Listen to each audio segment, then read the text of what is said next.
Hello' everyone, আপোনালোকক আমাৰ চেনেলটোলৈ স্বাগতম জনাইছোঁ। আজি আপোনালোকৰ মাজলৈ লৈ আহিছোঁ কোমোৰাৰ সৈতে হাঁহৰ মাংসৰ এখন জুতি লগা আঞ্জা ৰেচিপি। আৰু বনাওঁতে মই কেইটামান আপোনালোকক টিপছ দিম যাতে আপোনালোকৰ হাঁহ আৰু কোমোৰাৰ মাংসৰ আঞ্জাখন খাবলৈ খুব বেছি ভাল হয়। তেনেহ'লে বলক পলম নকৰি আজি আমাৰ ৰেচিপিৰ মাজলৈ আগবাঢ়োঁ।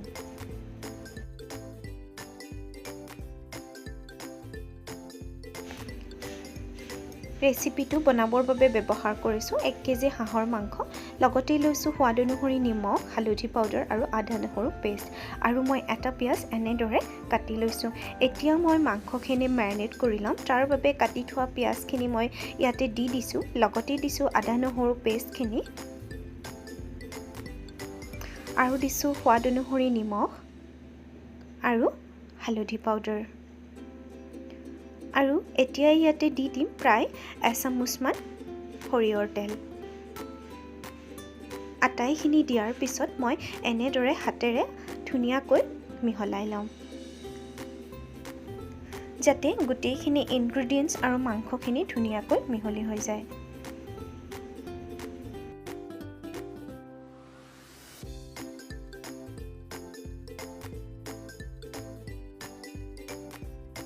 এতিয়া ইয়াতে দিছোঁ প্ৰায় 1 চামুচ জিৰা গুড়ি, 1 চামুচ ধনিয়া গুড়ি আৰু লগতে দিছোঁ ৰেড চিলি পাউডাৰ 1 চামুচ। এইখিনি দিয়াৰ পিছতো মই আকৌ আটাইখিনি ভালদৰে এনেদৰে মিহলাই ল'ম।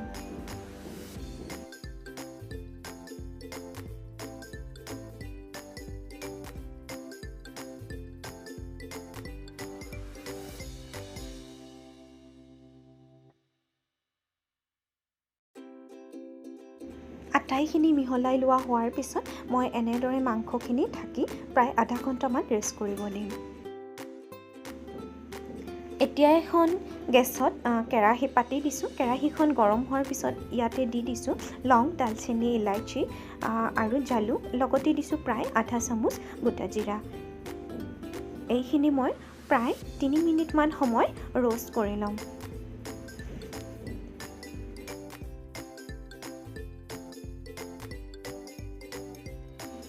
আমাৰ শুকান মছলাখিনিৰ পৰা খুব ধুনীয়া এটা গোন্ধ ওলাইছে আৰু আমাৰ ৰোষ্ট কৰা হৈ গৈছে। এতিয়া মই গেছটো অফ কৰি দিম। এনেদৰে মই এটা খুন্দনাত আটাইখিনি ড্ৰাই ইনগ্ৰেডিয়েণ্টছ লৈ লৈছোঁ আৰু এনেদৰে ধুনীয়াকৈ মই মিহিকৈ খুন্দি ল'ম।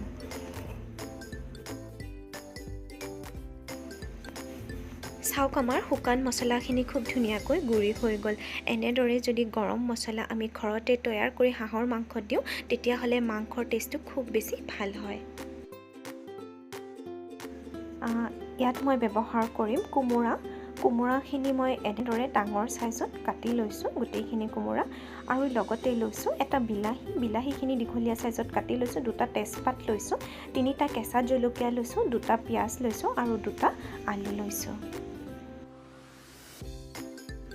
প্ৰথমতে কোমোৰাখিনি ফ্ৰাই কৰি ল'ম। তাৰ বাবে মই গেছত এখন কেৰাহী উঠাই দিছোঁ। কেৰাহীখন গৰম হোৱাৰ পিছত এতিয়া ইয়াতে দিছোঁ সৰিয়হৰ তেল। সৰিয়হৰ তেলখিনি গৰম হোৱাৰ পিছত এতিয়া কাটি থোৱা কোমোৰাখিনি ইয়াতে দি দিছোঁ।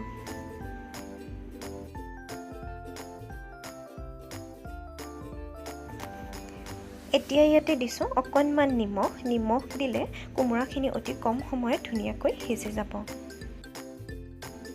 আগতীয়াকৈ কোমোৰাখিনি ফ্ৰাই কৰি লৈ মাংসত দিলে হাঁহৰ মাংসৰ টেষ্টটো খুব বেছি ধুনীয়া হয়।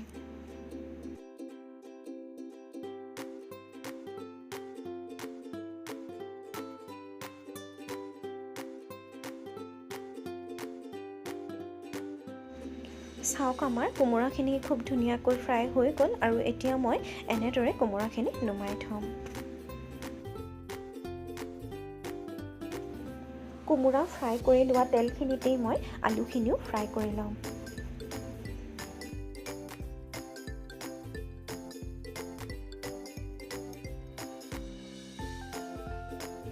আলুখিনি ফ্ৰাই হৈ গ'ল আৰু আলুখিনি মই এনেদৰে নমাই থ'ম।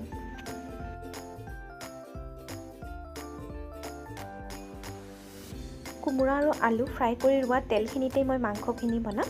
এতিয়া মই থৈ দিয়া পিঁয়াজ 2টা এনেদৰে কাটি ল'লোঁ আৰু গৰম তেলখিনি দি দিলোঁ, আৰু লগতে দিছোঁ থৈ দিয়া তেজপাত 2টা, আৰু এইখিনি মই মিডিয়াম টু ল' ফ্লেমত ফ্ৰাই কৰি ল'ম। পিঁয়াজৰ কেঁচা গুণটো যোৱাৰ পিছত এতিয়া ইয়াতে দি দিছোঁ আদা নহৰু পেষ্টখিনি। আদা নহৰু পেষ্টখিনি দিয়াৰ পিছতো মই আকৌ আটাইখিনি এনেদৰে ভালদৰে লৰাই ফ্ৰাই কৰি ল'ম। এতিয়া ইয়াতে দি দিছোঁ কাটি থোৱা বিলাহীটো, আৰু বিলাহীটো দিয়াৰ পিছত মই জলকীয়াকেইটা এনেদৰে মাজতে ফালি দি দিছোঁ আৰু আটাইখিনি আকৌ ভালদৰে এনেদৰে লৰাই দিছোঁ। এতিয়া ইয়াতে দি দিছোঁ অকণমান নিমখ, যাতে আটাইখিনি ইনগ্ৰিডিয়েণ্ট খুব সোনকালে সিজি যায়। ঢাকনিখন লগাই সিজিব দিম। আকৌ প্ৰায় 1 মিনিটৰ অন্তৰে অন্তৰে এনেদৰে লৰাই দিম।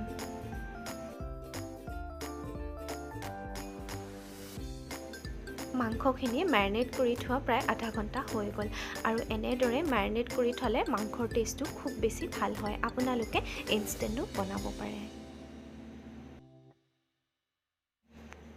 এতিয়া ইয়াতে মেৰিনেট কৰি থোৱা মাংসখিনি দি দিম, আৰু মাংসখিনি দিয়াৰ পিছত মই গেছৰ ফ্লেমটো অলপমান বঢ়াই দিম আৰু আটাইখিনি ইনগ্ৰিডিয়েণ্ট ভালদৰে এনেদৰে লৰাই দিম।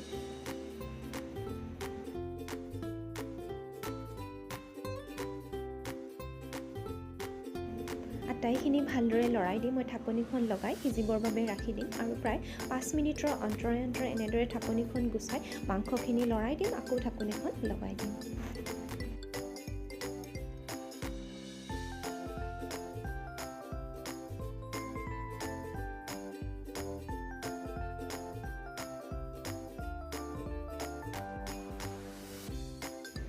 চাওক, মাংসখিনিৰ পৰা লাহে লাহে পানী এৰিবলৈ আৰম্ভ কৰিছে। আকৌ মই আটাইখিনি ভালদৰে এনেদৰে লৰাই আকৌ ঢাকি দিম।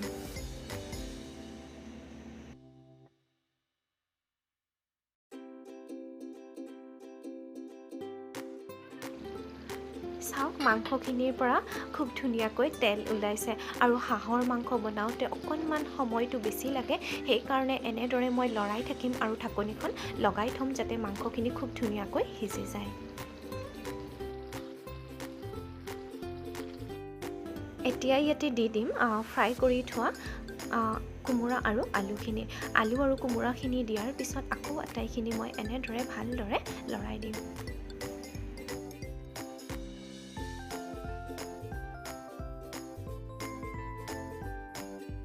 ঢাকনিখন লগাই দিম। আকৌ 5 মিনিটৰ অন্তৰত এনেদৰে ঢাকনিখন গুচাই মই আকৌ আটাইখিনি ভালদৰে লৰাই দিম, যাতে তলিত লাগি নধৰে, আৰু গেছৰ ফ্লেমটো মিডিয়াম টু ল'য়ে ৰাখিম।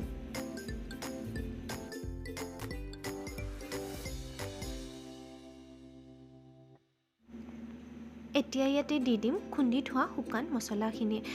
মই আগতেও কৈছোঁ, এনেদৰে শুকান মছলা ঘৰতে তৈয়াৰ কৰি ল'লে হাঁহৰ মাংসৰ টেষ্টটো খুব বেছি ধুনীয়া হয়। আপোনালোকে দোকানত পোৱা গৰম মছলাও দিব পাৰে, কিন্তু যদি ঘৰত বনাওঁ টেষ্টটো খুব বেছি ভাল হ'ব। আৰু এতিয়া ইয়াতে দি দিছোঁ অকণমান নিমখ। নিমখৰ পৰিমাণ মই কমকৈ দিছোঁ, কাৰণ মই মেৰিনেট কৰোঁতে আৰু পিঁয়াজ আৰু বিলাহীখিনি ফ্ৰাই কৰোঁতেও নিমখ দিয়া আছে। আকৌ ঢাকনিখন লগাই আকৌ 5 মিনিটৰ অন্তৰত এনেদৰে গুচাই চাইছোঁ, আমাৰ মাংসখিনি প্ৰায় ভজা লগা হৈ গৈছে।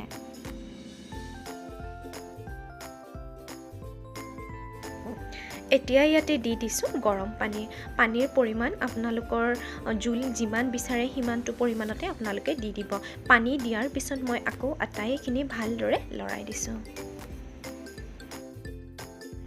আটাইখিনি লৰাই দিলোঁ। লৰাই দিয়াৰ পিছত মোৰ অকণমান পানী কম হোৱা যেন লাগিল, সেইকাৰণে মই প্ৰায় আৰু আধা কাপ পানী ইয়াতে দি দিছোঁ।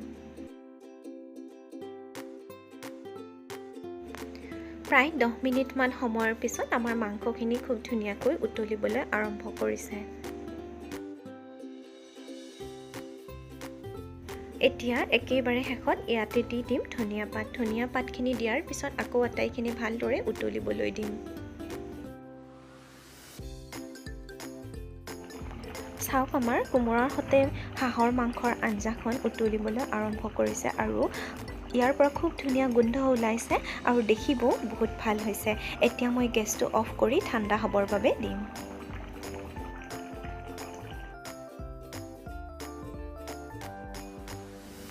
চাওক, আমাৰ কোমোৰাৰ সৈতে হাঁহৰ মাংসৰ আঞ্জাখন ৰেডি হৈ গ'ল। আপোনালোকে যদি মই কোৱা টিপছকেইটা ফ'ল' কৰি মাংসৰ আঞ্জাখন বনায় তেনেহ'লে খাবলৈ খুব বেছি ভাল হ'ব। আৰু যদি ভিডিঅ'টো চাই ভাল লাগিল তেনেহ'লে লাইক কমেণ্ট শ্বেয়াৰ কৰিব আৰু যদি এতিয়ালৈ মোৰ চেনেলটো ছাবস্ক্ৰাইব কৰা নাই তেনেহ'লে ছাবস্ক্ৰাইব কৰি দিব আৰু কাষতে থকা বেল আইকনটো ক্লিক কৰিব যাতে নতুন নতুন ভিডিঅ'সমূহৰ ন'টিফিকেশ্যন পোনপ্ৰথমে পায়। ভিডিঅ'টো শেষলৈ চোৱাৰ বাবে ধন্যবাদ।